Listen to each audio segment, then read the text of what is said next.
Hello বন্ধুরা, আশা করি সকলে ভালো আছেন। আজকে চিংড়ি মাছের একটা দারুণ রেসিপি নিয়ে এসে হাজির হয়েছি। আপনারা তো চিংড়ি মাছ নানানভাবে রান্না করে খেয়েছেন। আজকে 5 টাকার গুঁড়ো দুধের প্যাকেটের থেকে যে দুধটা পাওয়া যায় তাই দিয়ে চিংড়ি মাছটা রান্না করে দেখুন, অসম্ভব টেস্টি। আমি এখানে চিংড়ি মাছের ভেতরে 1/4 টেবিল চামচ লবণ দিয়ে দিলাম, আর দিয়ে দিলাম 1/4 টেবিল চামচ হলুদের গুঁড়ো, 1 চিমটা লঙ্কার গুঁড়োও দিয়ে দিলাম। দারুণ সুন্দর একটা টেস্ট আসবে। এবার মশলাটাকে চিংড়ি মাছের গায়ে খুব ভালো করে মাখিয়ে নিচ্ছি। অসম্ভব টেস্টি রেসিপিটা তৈরি হতে চলেছে, একেবারেই অজানা রেসিপি। একবার খেলে বারে বারে কিন্তু এভাবে বানিয়ে খেতে ইচ্ছা করবে। মশলাটা মাখানো হয়ে গেছে, মাছের গায়ে সরিয়ে রাখলাম। আমি 4খানা মাঝারি সাইজের আলু নিয়ে নিয়েছি। আলুগুলোকে আগে থেকে ভালো করে ধুয়ে পরিষ্কার করে নিয়েছি। আলুর খোসাগুলোকেও আমি কেটে বাদ দিয়ে দিচ্ছি। সমস্ত আলুর খোসাগুলো আমি কেটে বাদ দিয়ে দিলাম।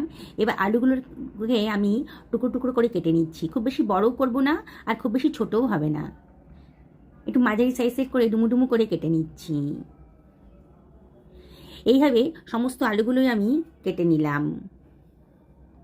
আলুর ভিতরে অনেক স্টার্চ থাকে, তাই আলুগুলোকে আমি লবণ জলে খানিকক্ষণ ভিজিয়ে রাখবো, তাহলে স্টার্চের পরিমাণটা কিছুটা হলেও কমে যাবে।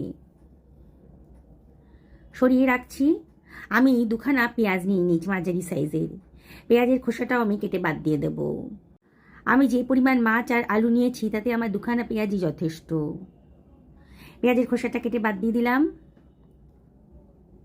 এবার পেঁয়াজ দুটোকে আমি রাফলি কেটে নিচ্ছি।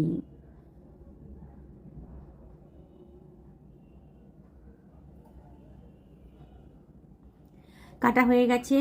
এবার একটা মিক্সার গ্রাইন্ডারের ভেতরে আমি 1 টেবিল চামচ গোটা জিরে দিয়ে দিলাম, আর দিয়ে দিচ্ছি 1 টেবিল চামচ গোটা ধনে, 1 টেবিল চামচ মৌরি দানাও দিয়ে দিলাম, আর 1 টেবিল চামচ লবণ দিয়ে দিলাম। অল্প মশলা লবণ দিয়ে গ্রাইন্ড করবেন, তাহলে খুব সুন্দরভাবে গ্রাইন্ড হয়ে যাবে। হয়ে গেছে। এবারে এর ভেতরে আমি দিয়ে দিচ্ছি কেটে রাখা পেঁয়াজের টুকরোগুলো। 1 টেবিল চামচ আদা রসুন বাটাও আমি এর ভেতরে দিয়ে দিচ্ছি। এবার আমি এর ভেতর দিয়ে দেবো 1/4 টেবিল চামচ হলুদের গুঁড়ো, আর 2 টেবিল চামচ জলও এর ভেতরে দিয়ে দিলাম। 1 টেবিল চামচ লঙ্কার গুঁড়োও দিয়ে দিলাম। সমস্ত মশলাই দেওয়া হয়ে গেল, আর কোনো বাড়তি মশলা দিতে হবে না। এবার এটাকে আমি গ্রাইন্ড করে নিচ্ছি। দেখুন, একটা স্মুথ পেস্ট তৈরি হয়ে গেছে। এবার এটাকে আমি সরিয়ে রাখছি। আমি একটা কড়াই গরম করতে দিয়ে দিয়েছি। এর ভেতরে আমি দিয়ে দিলাম 2 টেবিল চামচ তেল। তেলটা যখন বেশ গরম হয়ে গেছে তখন আমি ম্যারিনেট করে রাখা চিংড়ি মাছটা এর ভেতরে দিয়ে দিচ্ছি। গ্যাসের ফ্লেমটা মিডিয়াম টু হাইতে রেখেছি, আর চিংড়ি মাছটাকে একটু ফ্রাই করে নেব। খুব বেশি ভাজবো না, খুব বেশি ভাজলে চিংড়ি মাছ শক্ত হয়ে যাবে, তখন খেতে অতটা ভালো লাগবে না। এমন করে ভাজবো চিংড়ি মাছের কাঁচা ভাবটা একেবারেই চলে যায়। একটু নাড়াচাড়া করে দিচ্ছি। বোঝাই যাচ্ছে চিংড়ি মাছটা মোটামুটি ফ্রাই হয়ে গেছে। এবার এটাকে আমি অন্য একটা পাত্রের ভেতর তুলে রাখছি। একেবারে নতুন ধরনের নতুন স্বাদের রেসিপি আজকে তৈরি হতে চলেছে। যেসব বন্ধুরা রেসিপিটা দেখছেন অথচ এখনও আমাকে সাবস্ক্রাইব করেননি, তাদেরকে আমি রিকোয়েস্ট করবো আমার চ্যানেলটা সাবস্ক্রাইব করার জন্যে। পাশে থাকা বেল আইকনটা অবশ্যই ক্লিক করে দেবেন, তাহলে আমার রান্নার নোটিফিকেশানটা আপনারা চটজলদি পেয়ে যাবেন। আলুটা জলে ভিজিয়ে রেখেছিলাম, নুন জলে, সে জল থেকে ঝরিয়ে নিয়ে গরম তেলের ভেতরে আমি দিয়ে দিচ্ছি। আলুটাকেও একটু ফ্রাই করে নেব। সামান্য 1 চিমটা লবণও দিয়ে দিলাম, আর 1 চিমটা হলুদের গুঁড়োও দিয়ে দিলাম। দিয়ে আলুটাকে একটু নাড়াচাড়া করে নিচ্ছি। গ্যাসের ফ্লেমটা হাইতেই রেখেছি, আর একটু নাড়াচাড়া করে নিচ্ছি। একটু ভাজা ভাজা মতো করে নেব। ঢাকা দিয়ে দিচ্ছি। ঢাকা দিয়ে এটাকে মিনিট 3 লো ফ্লেমে রান্না করে নেব, তাহলে আলুটা তাড়াতাড়ি নরম হয়ে যাবে, ভাজাও হয়ে যাবে। আবারও ঢাকাটা তুলে একটু নাড়াচাড়া করে নিচ্ছি। এইভাবে আলু যদি ভেজে রান্না করেন, রান্নার টেস্টটা কিন্তু 100 গুণ বেড়ে যাবে। আবারও একটু নাড়াচাড়া করে নিচ্ছি। এবার আলুটাকে আমি অন্য একটা পাত্রের ভেতর তুলে রাখছি। মোটামুটি ভাজা হয়ে গেছে। সমস্ত আলুটাকেই আমি তেল থেকে অন্য একটা পাত্রের ভেতর সরিয়ে রাখলাম। এবার এর ভেতরে দিয়ে দিচ্ছি 1 টেবিল চামচ তেল। তেলটা একটু কম বলে মনে হচ্ছিল। 1/4 টেবিল চামচ গোটা জিরে দিয়ে দিলাম, ওই গরম তেলের ভেতরে। আর দিয়ে দিচ্ছি গরম মশলা, দারচিনি, লবঙ্গ আর ছোটো এলাচের মাথাটা একটু ফাটিয়ে দিয়ে দিলাম। গ্যাসের ফ্লেমটা এই সময় লোতে রাখবেন। সুন্দর একটা গন্ধ বেরোতে যখন শুরু করেছে তখন বুঝবেন মশলাটা ফ্রাই করা হয়ে গেছে, সুন্দর একটা গন্ধ বেরোতে শুরু করে দিয়েছে। কতগুলো তেজপাতাও দিয়ে দিলাম।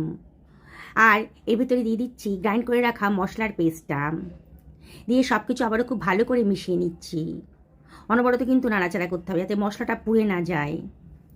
বাটি ধুয়ে অল্প জলও দিয়ে দিলাম, দিয়ে আবারও সব কিছু খুব ভালো করে মিশিয়ে নিচ্ছি। গ্যাসের ফ্লেমটা মিডিয়াম টু হাইতে রেখেছি। মশলাটা খুব ভালো করে কষিয়ে নিতে হবে, যত ভালো করে কষাবেন ততই কিন্তু রান্নার টেস্টটা বেড়ে যাবে।